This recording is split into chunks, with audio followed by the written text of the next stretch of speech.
გამარჯობათ, მოგესალმებით.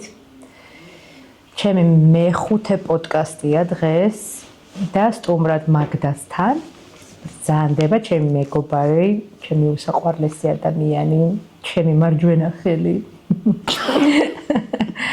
ნანუკა გორგილაძე. გამარჯობა ნანუ. გამარჯობა. კარგად. როგორ ახარ? ძალიან კარგად. უფრო განმარტება მჭირდება ძალიან კარგად ყოფნისას. სულ კარგად ვარ მე. პოზიტიურად. ბიჭო, რაღაც ამ ბოლო დროს ისეთ სტუმრები მყავს, რომ ყველა კარგადაა და კაია, მიხარია მომწონს და რამე რომ გამიმხილოთ მეც საიდუმლოება ნაში მდგომარეობს კარგად. ესე იგი მე გადავწყვიტე, რომ ყველა უნდა იყოს ძალიან კარგად. და ძალიან პოზიტიურად, იმიტომ რომ ხოლმე რა იქნება არავინ არ იცის. და მე დღეს ვიყავ კარგად. ხო. და აი შენი დადებითი ემოცია და პოზიტივი უნდა არ გაწუხებს არაფერი, შულო. არა, ძალიან ბევრი რაღაცა მოწუხებს. არა. წნება სიცხე რაღაცები არაფერი არ მოწუხებს, სხვათა შორის 1-2 კვირის უკვე მქონდა ბოლო 10 წლის განმავლობაში პირველად სიცხე და 4 დღე ვიყავი სახლში და მაგან ძალიან შემაწუხა. კედლებზე გასulis ის ხო გაგიგიათ გამოთქმა კედლებზე მე მართლა გავედი გახვედი ჯერა იზამთი შენ მაგას იმიტომ რომ შენ და სახში ჯდომა ცოტა ვერ მეგობრობ ხო და ის ადამიანები ვინც კოვიდის დროს სახში იჯდა იმათთვის ალბათ ჩვეულებრივი ამბავი არის უკვე მაგ პერიოდში ყველა მიეჩვია მაშინ და მე კოვიდის დროს ყველაზე აქტიურად ვიყავი და ამიტომ ძალიან ცუდად ვიყავი, აი მაგ დღეებში რო ჩაგვეწარა, გეტყოდი რომ ცუდად მეთქი, მაგრამ ეხლა ძალიან კარგად. მახსოვს შენი კოვიდის პერიოდები შენი, ანუ რა, შენ ცოტა მართლა ყველასგან განსხვავებულად ცხოვრობდი მაშინ. ყველა ერთნაირად ცხოვრობდით და შენ და ნუ შენნაირად იყო ალბათ ხო რამოდენიმე. მაგ პერიოდზე მართლა ღმერთს მადლობას ვეუბნები, რომ მაგ პერიოდში მე ვმუშაობდი. მართლა გავაფრენდი. ხან არ შეგიძლია ზოგადად უმუშევრად ყოფნა. დასვენება? ხო. ჩემი დასვენება, ანუ ადამიანები რო ისვენება, ხეთ რომ წამოწვებიან, ისვენებენ რაღაცა ფილმს უყურებენ. ეგრეა? არ გაქეს ცხოვრება, ხო? არა. სიყვარებული ყავს? რა აზრისა შენი სიყვარებული ისვენებ? აი წელს დასასვენებლად რო ვიყავი წასული, აუზო რო ვიწექით, სიჩუმე რო იყო, მივედი და ბარმოს ხარი ძალიან გთხოვეთ, მუსიკა ჩამერთა მეთქი ეს ძალიან სიჩუმეში დასვენება არ შემიძლია მეთქი. და არა და იქ ხალხი იყო რაღაცა. ანუ მე რო ჩემს ერთ დღეში, ანუ შენ მოგიწვიო, მაგალითად ჩემს ერთ დღეში შემოგახედო, დავისტრესები და წავა. ნერვოზით გახვიდე აქედან ხო? ანუ მე პირიქით მაგით მშვიდდები, რომ აი სიჩუმეში ვარ, მარტო ვარ ძირითადად სახლში. სიმღერებს არ უსმენ, ჩართული მაქვს რამე ისეთი მუსიკები, რომელიც ენერგიებზე ძალიან კარგად მოქმედებს და თელი დღე აი საერთოდ არაფერი არ მაწუხებს ამ სიჩუმეში. სახლში მარტო რო ვარ, ტელევიზორს ვთავ, საერთოდ არ მაინტერესებს იმ ტელევიზორში რა გადის, მაგრამ ტელევიზორს ვთავ, მაინც რომ კიდე ხმები იყოს. ხო, ხმებიც არ მაწუხებს პრინციპში, მაგრამ ნუ სიჩუმე ძალიან მიყვარს, შევიყვარე. შეიძლება მე იმდენი ხანი ვიყავი დინამიკში შესული, რომ საჭიროა რაღაცა. კაია. მაშინ რომ მუშაობდი კლუბში, მუშაობდი. იმის მერე ცოტა ის მქონდა რა ქვია, ცოტა სიმშვიდე მას მიშოვდა, მაგრამ სიმშვიდე ხა ყველასთვის სხვადასხვანაირი აქვს მაქვს სიმშვიდეს და ხა ჩემთვის სიმშვიდე სიჩუმე არ არის. რა თქმა უნდა, ხო, სიმშვიდე არა სიჩუმე. რა საქმიანობ ახლა? ახლა ვარ ძირითადად ერთ-ერთი სასტუმროს საოპერაციო მენეჯერი. აქვე სასტუმროს არ გათქმევინებ თუ გინდათ რომ გამოვაცხადოთ შეგიძლიათ დაგვასპონსოროთ. ხო, მე კი ვიცი, მაგრამ და ანუ დიდი პასუხისმგებლობა გაქვს აღებული. კი, საბამისად. დიდი გული მყავს. დაახლოებით 60-70 ადამიანის მართვა მიწევს დაბალ სეზონზე. არა, შენ არ გიჭირდება მაღალ ადამიანის მართვა. მაღალ სეზონზე უფრო მეტი ხალხი არის და რთული საპასუხისმგებლო არის, იმიტომ რომ ეხლა პასუხისმგებლობა მარტო თანამშრომლების მიმართ და უფროსობის მიმართ არ გაქვს, სტუმრების მიმართაც და თან როცა სტუმართ მასპინძლობის სფეროში მუშაობ, იქ ნებისმიერ ადამიანი რომელიც ამ სფეროშია ჩვენ ქვეყანას წარმოადგენს და ამიტომ პასუხისმგებლობა ორმაგად დიდი არის. რომელი უფრო მარტივი სასტუმროს მენეჯერობა თუ ბენდის? სისაიდის დაყოლება. ბენდის ხო? ხო. რატო? იქ ერთობი მაინც. ჩემთან არ ერთობოდი? ბენდის მენეჯერობის დროს ერთობი თქო. რთულია თქო, რომელი უფრო რთულია სასტუმროსი ხარ რა თქმა უნდა. ბენდის მენეჯერობა უფრო მარტივია. ბენდის მენეჯერობის ყველაზე მეტად ერთობოდი. ქორწილები იყო ჩემი ფავ ივენტი მახსოვს. და გენატრება? ძალიან მენატრება იმის ქორწილები, არ დავასახელებ რა ლოკაციის ქორწილები, ძალიან მენატრება და მენატრება სოსოს თემოს იმის სახის ქაჩვებს რომ იქაჩავდნენ რომ მე სახე გამესწორებინ. ხო, შენ ქონდა ეგ რა. აი ამ სიმღერის დროს რაღაცა ძალიან მონდომებული რო ხარ. ძალიან მონდომებული რო ხარ და რაღაცა ბღაერი და ჭკუაზე ახლა ხალხს ართობ და შევხედავ ნანუკას გვერდით ზის და ისეთი სახით უყურებდა ადამიანებს რომ თვალებს უკაჩავდი და სახე გაასწორებდა. მე ხო ბულერი ვარ ჩვეულებრივი. კი. ბულერი არ ვარ, უბრალოდ არა ვარ. როგორ არა? არა, ბულერი არ ვარ. არა, იმიტომ რომ ისე უყურებდი ადამიანებს დედასპიცა რომ გეგონა რომ ვერ გხედავს, ანუ ის გონია რომ ვერ გხედავს. არა, ისინი მხედავდნენ ხა ეს არის რა ქვია, რაღაცა ისეც არასდროს არ ვაკეთებ, უბრალოდ მგონია რომ 21 საუკუნეში, სადაც ყველაფერი განვითარებულია, ადამიანებმა ცოტა მეტი ესთეტიკა უნდა ისწავლონ. ჩაცმაშიც, ქცევაშიც, მაკიაჟშიც. გემოვნებაზე არ დაობენ მეგობარო რა. გემოვნებაზე დაობენ და ბუტუნიან კაკრას ბუტუნიან, ხო? კაკრას. ხო, კაკრას. ხო და ანუ ხო, ჩემს ზოგადად ყველაზე მეტად რაც ჩემს მეგობრებს ყველას აწუხებს, არის ჩემი სახის მიმიკები, იმიტომ რომ ყოველთვის სადმე რომ ვხედავთ ვინმე რომ მოდის, სულ არ ესა იმაში რა ქვია, არ ვიცი ამას.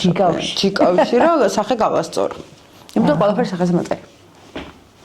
და რატო გემართება ეგ? მე ძალიან მიყვარს ხალხის ისა, ქუჩაში მარტო იმ დამყვარს სიარული რომ ხალხი ანუ ხე რას ამბობ, იცი რომ ხალხის დაცინო გიყვარს. ანუ გიყვარს და დასცინი ხალხს, რატო არ იღებ ადამიანი? ხა ვიდეოს ვუდადებ ამ კენწლი. ნაღემარი საქართველოს. არა, უბრალოდ ახლა არის რა, ერთობა ადამიანები მაგით. კერტ ავცინი მართლა, ხა მეც დასაცინი ვარ შეიძლება. ანუ ხანდახან მართლა ისეთები ხდებოდა, რომ გაკვირვებული ვერ ზბეცინებოდა მართლა ხანდახან ისეთ ამებს. ძალიან გთხოვ, ხანდახან ჩვენ ისეთ რაღაცებს ხედავდით იქ, რომ იქ შემეძლო ისე გამეცინა, რომ ვერავინ ვერ მეტყვა და აქეთ რაღაცებს უმარ ხო ვიკავებდი თავს. ხო, ხანდახან ვერ ვიცინოდით, იმდენად საჟინელი რა ხდებოდა. სასაცილო და საწილევის საკუთარ თავი აკონტროლეთ ხალხო. ქალმაც და კაცმაც, ქალებმა განსაკუთრებით. აუცილებელია ეგ. ნანუკა, ახლა მაინტერესებს, მაგ ამბებს მე კიდე ჩავუღრმავდებით და დაუბრუნდებით, მაინც ისე გადავავლოთ შენს ბულერობას ხო და გადავავლოთ ახლა შენს ცხოვრებას ცოტა თვალი რა. ფურშეტების ამბავი, ანუ ივენთები, რასაც აკეთებ, გადასარევად რო აკეთებ, აი რაც გაქვს, ამ სისტემაში როგორ მოხდი რა, საიდან დაიწყე და ანუ იდეა რანაირად მოგივიდა, რანაირად განახორციელე.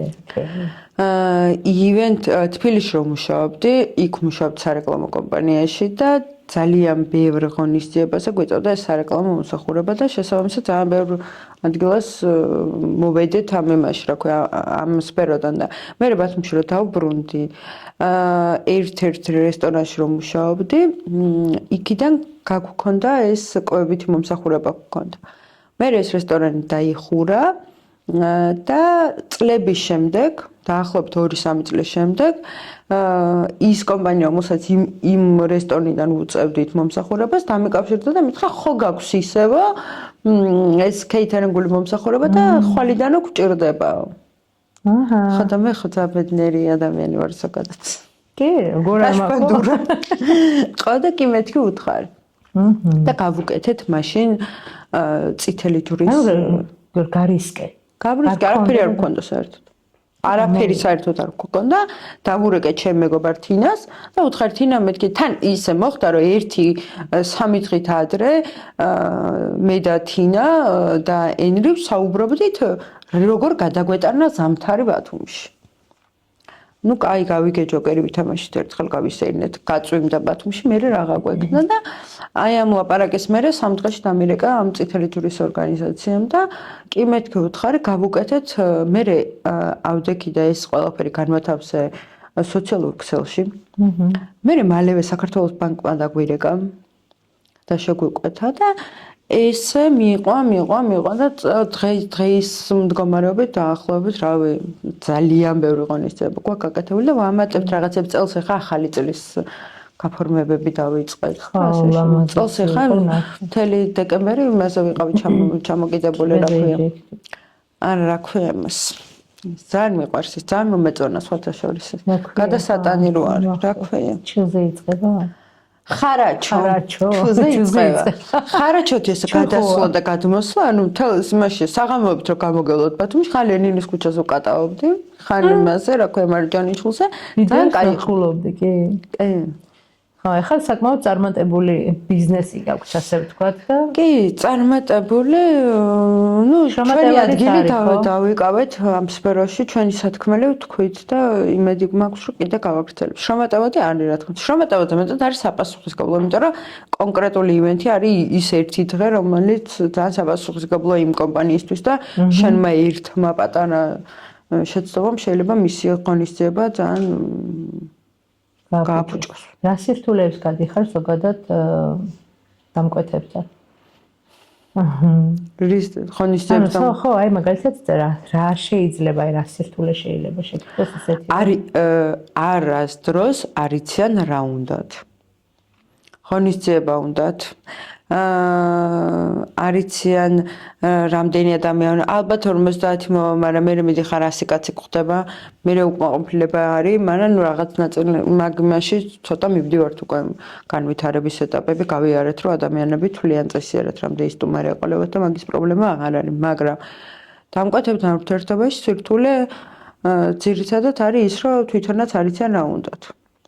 ანუ რაღაცა იდეა უნდა მითხრა შენან დაახლოებით შენი წარმოდგენა უნდა მითხრა პირობითად რომ აი ჩემი ღონისძიება მინდა რომ იყოს შეიძლება სტილი ვერ გითხრას რა ყვავილი გამოიყენო მაგრამ გითხრას რომ აი მაგალითად მე მინდა რომ ღიაცის ქვეშ იყოს საფხულის ვაიბი ქონდეს რა აი რაღაცა ხო უნდა გითხრას იმიტომ რომ აი ჩემთვის უფრო საინტერესოა როცა კონცეპტუალურად ვაწყობთ ღონისძიებას იმიტომ რომ იქ უკვე მუშაობთ ფერზე გადასაფარებელი ანუ უამრავი გადასაფარებელი გვაქვს მაგალითად იმიტომ რომ ყველა ღონისძიებისთვის მაგალითად შეიძლება რაღაცა მაღალი დონის რაღაც გახსნა რო არის იქ მაგალითად ვიცით რომ აი ატლასი არ მოხდება ბარხატის გადასაფარებელი უნდა იყოს ამას მე როამდე ყურადღებას ვაქცევ მინიმუმ დამკვეთმაც იმდენივე ყურადღება უნდა მიაქციოს ეხლა მაგალითად წელს ერთ-ერთი სამშენებლო კომპანიის საახალწლო გაფორმებას რომ მუშაობდით იყო ერთი სიამოვნება იმიტომ რომ კონცეპტუალურად იცოდნენ მთლიანი ეს ჩვენი გაფორმება იყო ერთი დიდი ამბის მოყოლა ყველა დეტალით და იყო ძალიან სასიამოვნო სამუშაო იმიტომ რომ ჩვენც ვიცოდით რაღაც თან ვმუშაობ იმ ფილმიდან მუსიკას ვუსმენდით რაღაც და ანუ მთლიანად და ყველა რომ მიდიოდა როგორი კონცეფციითაც ვიმუშავეთ იმ განწყობით მიდიოდა ის ადამიანებიც იმის სანახავად და ეგ არის ძალიან დიდი ბედნიერება იმისთვის რა ქვია სტუმრისთვისაც და ჩვენთვისაც უფრო მეტად არის შენთვის მაგალითად რომელი საქმეა უფრო მნიშვნელოვანი ყველა რა თქმა უნდა პასუხისმგებლობა გაქაღებული და თან შენი ამბავი რომ ვიცი სიყვარულით უდგები ზოგადად საქმეს მაგრამ აი სიამოვნებას რომ მივაქციოთ ყურადღება აი უფრო მეტ სიამოვნებას რომელი საქმისგან იღებ რომ რასაც აკეთებ ან სასტუმრო აქეთ ბენდის ამბავი იქეთ თან ახლა გავიგე კიდე რაღაცა მუსიკალურ სფეროს ვბრუნდები და ეგეც ძალიან გამიხარდა. ყველა სფეროში თუ რაღაცას ვაკეთებ, ერთნაირად ვიღებ სიამოვნებას, იმიტომ რომ ჩემ ყველა სფერო არის მომხმარებელზე ორიენტირებული და მომხმარებლისგან ერთი მადლობა ჩემთვის არის ყველაფერი. მე მგონი მე რას ვფიქრობ იცი ნანუკა რომ მთელი წარმატების მუღამი ანუ მე მგონი იმაშია რომ საქმეს აკეთებ არა მარტო ფულისთვის ადამიანი ზოგადად ანუ ვინც მასე აკეთებს ანუ არა მარტო ფულისთვის და აი ჯერ იმას უყურებს რომ მას სიამოვნებდეს მას მოწონდეს მე უკვე კლიენტსაც მოწონს, დამკვეთსაც მოსწონს და ყველაფერი იდეალურად გამოდის მგონი რა, მგონი არა, ეგრე რომ ანუ მარტო ფული არ გაქვს მიზანში რა, ამოღებული, აი მარტო ფულის გამო დავიღო ფული, ამაზე არ ხარ, ხო? მე შენ და ზოგადად ანუ საიდუმლოდ მაგაშია მე მგონი წარმატებით. მაგაზე რო ვიყავი, რომ ახლა მილიონერი ვიქნებოდა. ხო.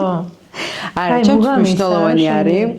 არასდროს არც ერთ სამსახურში, აი 10-დან 6-მდე რომ მუშაობენ, 6-ად დავამთავრე სამსახური და ახლა წავედი კარგად იყავით მე და არ მithქვამს. ანუ ჩემთვის მნიშვნელოვანია რომ გავაკეთო საქმე, ბოლომდე მივიყვანო ყველაფერი და სხვა სფეროებში, ან ღონისძიებების ნაწილში ყოფილი ღონისძიებები, სადაც საერთოდ უფასოდ გამიგეთებია ეს ღონისძიებები, ყოფილი ღონისძიებები, სადაც იმაზე ნაკლებად გაგვიკეთებია, რამდენადაც ზოგადად ვაკეთებთ, ზოგადად ყველაზე მნიშვნელოვანი ჩემთვის არის ის ემოციები, რაც ღონისძიების მერე არის მოხარებლების.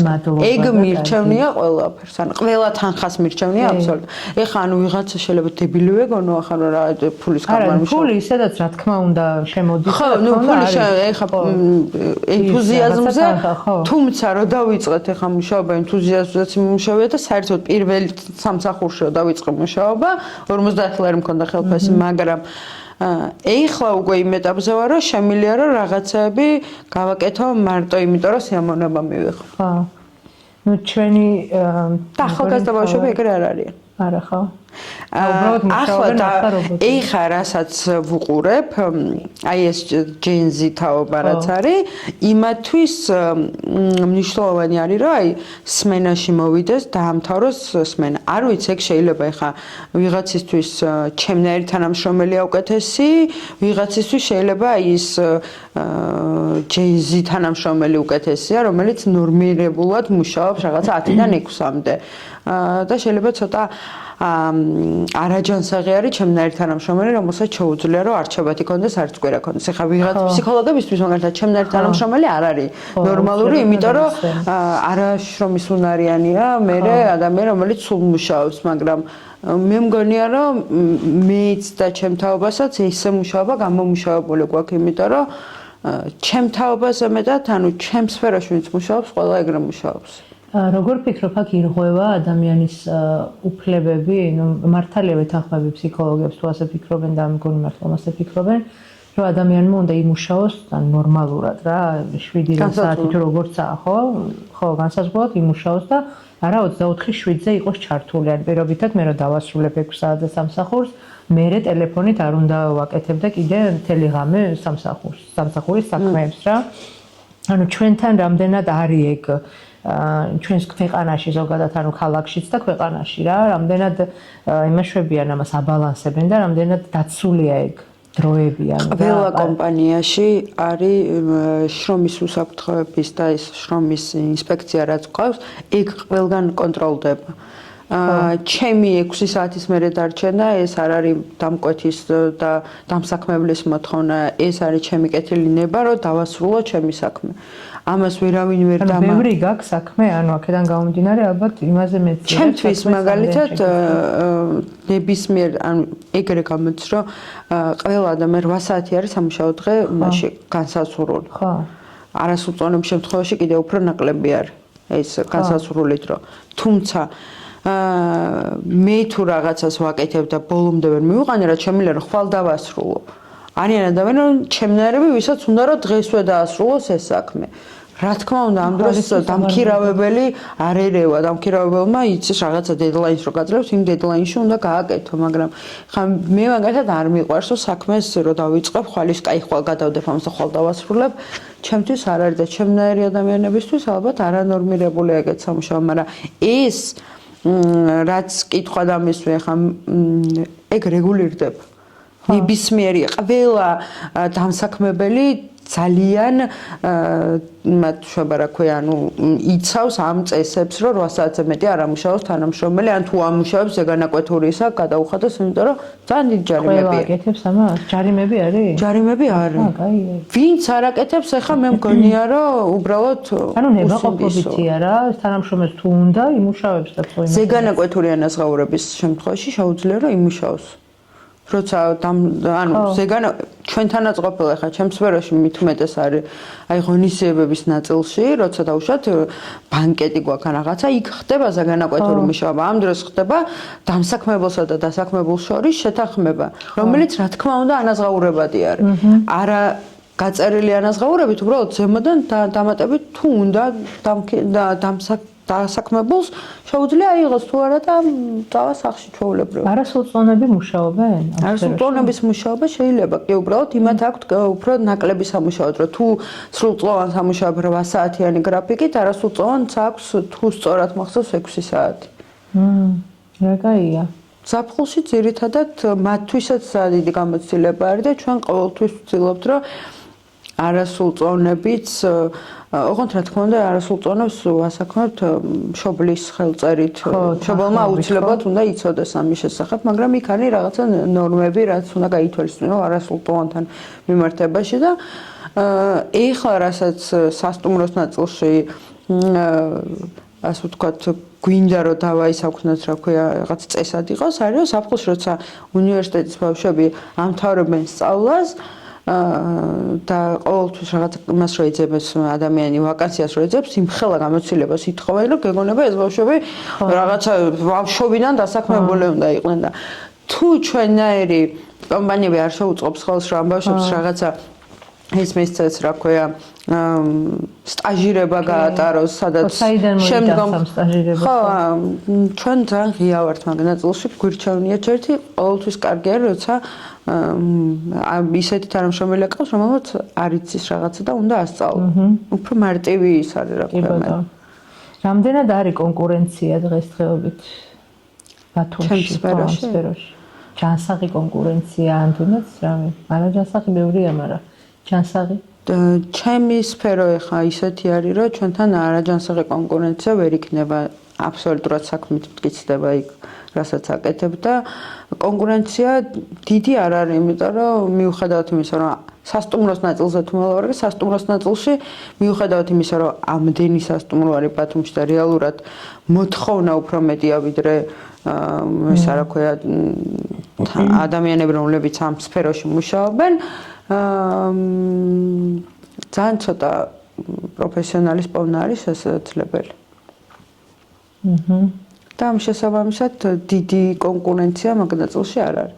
მარკეტინგის სფეროში და ღონისძიებების სფეროშიც ჩვენ რო დავიწყეთ ალბათ სულ 2 კომპანია იყო ან 3 რო დავიწყეთ მაშინ. ეხა ბევრი არის, თუმცა არ მქონია არასდროს იმის რომ ვიღაცამ დავუშვათ აი ცოტა ჟარგონულად დაგვახია კლიენტი ეგეთი არ ყოფილა. თუმცა არის ერთი კომპანია რომელიც არ ვიტყვი უბრალოდ ახლა სახელს და მას რომელიც სუდად იქცევა ამ სფეროში მარტო ჩვენთან მიმართებაში არ არის. ანუ ივენტ კომპანია არ არის. არის ერთ-ერთი ობიექტი რომელიც სუდად იქცევა ყველა ივენტ კომპანიას. რას აკეთებ თავისუფალ დროს ნანუკა ძალიან მაინტერესებს. თავისუფალ დროს სამსახურზე ძალიან ბევრი ლაპარაკი. შენი პირადი აინტერესებს ხალხს და ცოტა უნდა გიფათურო ხელები ახლა. სამსახურის გარდა რას ვაკეთებ და ვარ მეგობრებთან ერთად. და სვამ აპეროლს. ეს გინდოდა რომ მეთქვა, ხო? სვამს აპეროლს. იმედი ჩემი ექიმი არ ნახავს ამ ქართულებს, აი ქართული ხმები შვიდ კაცა თეატრალური კვარტეტი. ჩემს ყველა სიმღერის ტექსტი ვიცი, ხანდახან ესე ავიწყდებათ, ესე ვაცვდი სიმღერას. ახლა უნდა გითხო ცოლს როდის მოგხავს ცოლი. მასეთი სიმღერების მე ხო შენ გათხოვება და ამბები ხო არ შეგეკითხები მაგას იმდენად რამდენადაც ვიცი რომ ეს ცოტა ისეთი პირადია რაც არავის საქმე არ არის. მე ასე მგონია და აქ ფათური არ არის კაი ამბავი. უბრალოდ მაინტერესებს უფრო მეტი რამე შენს სამსახურს იქითანო რა ნანუკა როგორია როგორ ისვენებ ნუ მეგობრები გავიგე აი როგორ ხარ მაგალითად მარტო ყოფნა თუ მოგწონს თუ რჩები მარტო ეს საკუთარ თავთან ისე იჯღანება უკვე მივხვდი რომ არა მაგრამ ნუ ან მე კი ვიცი როგორ ხარ მაგრამ არც გიფიქრია ამაზე რომ ხანდახან ანუ აუცილებელია რომ საკუთარ თავთან მარტო დარჩე არა ანუ არ ვიცი შეიძლება ეხა ვიღაცისთვის აუცილებელია მაგრამ სამსახურის გარდა ვარჯიშობ. იქაც ენერგიას კი არ ვცლი, უბრალოდ ვიღებ იმ ენერგიას. დილით ყოველდღიურად ვდგები დილის 8 საათს, 8:30. მივდივარ ვარჯიშზე.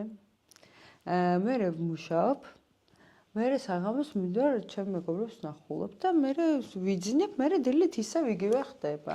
მაგ რაღაცა ტრადიციები მაგალითად ჩემ მეგობრებთან ერთად. აი 1 იანვრის ტრადიცია ყველა მიცის, რომ 1 იანვარს ჩემთან არის ჩემი ყველა მეგობარი, სადაც არ უნდა იყვნენ თბილისში, ბათუმში, სადაც არ უნდა იყვნენ, ყველა არის ჩემთან. კვირაობით მაგ კიდევ ერთი ტრადიცია, ჩემ ერთ მეგობართან ერთად აუცილებლად წვიმა იქნება, ქარი იქნება, თოვლი იქნება, აუცილებლად ვსვამ ყავას.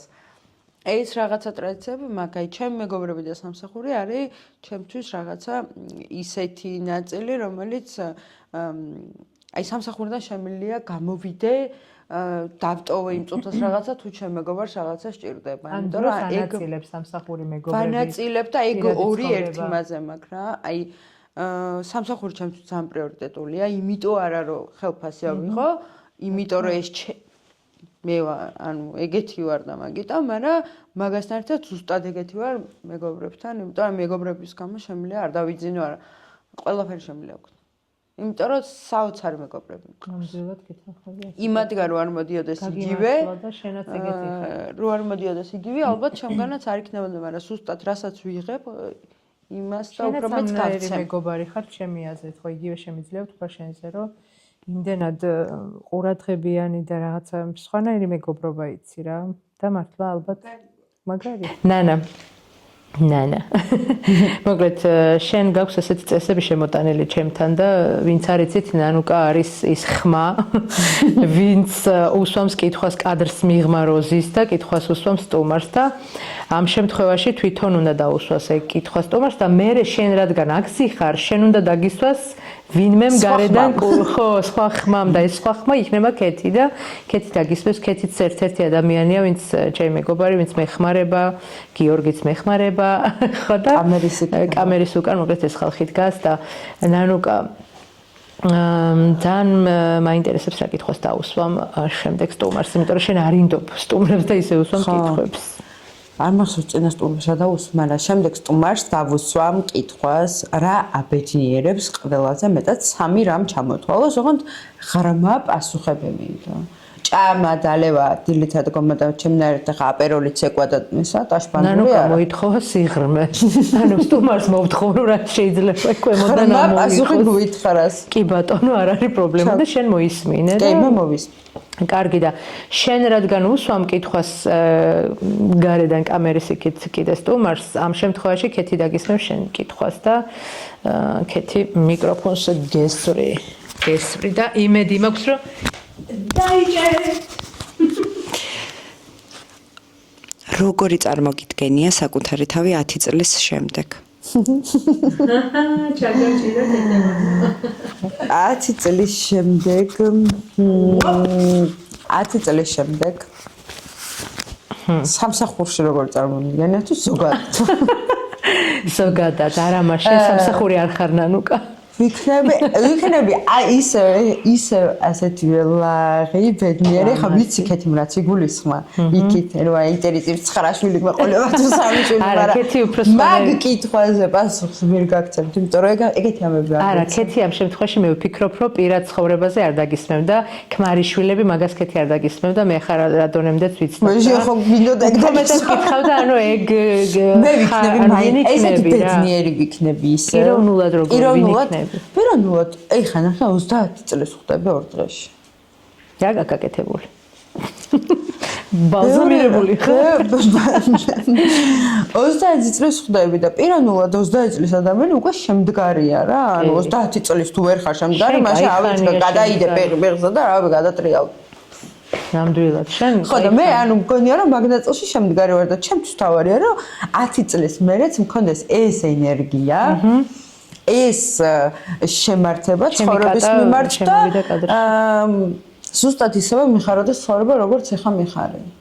ეს მინდა მთავარი ესაა და ხა სხვა ყველაფერი იქნება. შენ ვიცი რომ მაგის იმიტომ რომ ეს შემართება თუ მექნება სხვა ყველაფერს ვიზა. წინა სტუმრის კითხვას დაგისმევ ახლა. რეინკარნაციის ან ჯაბა მკითხა შენ.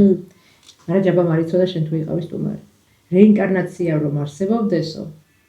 არსებობს თუ არა ეგ არ ვიცით, მაგრამ რო გჯეროდეს მოკლედ რა, ვინ იქნებოდიო, ანუ რად მოხვიდოდიო და вообще რატო მოხვიდოდიო რა.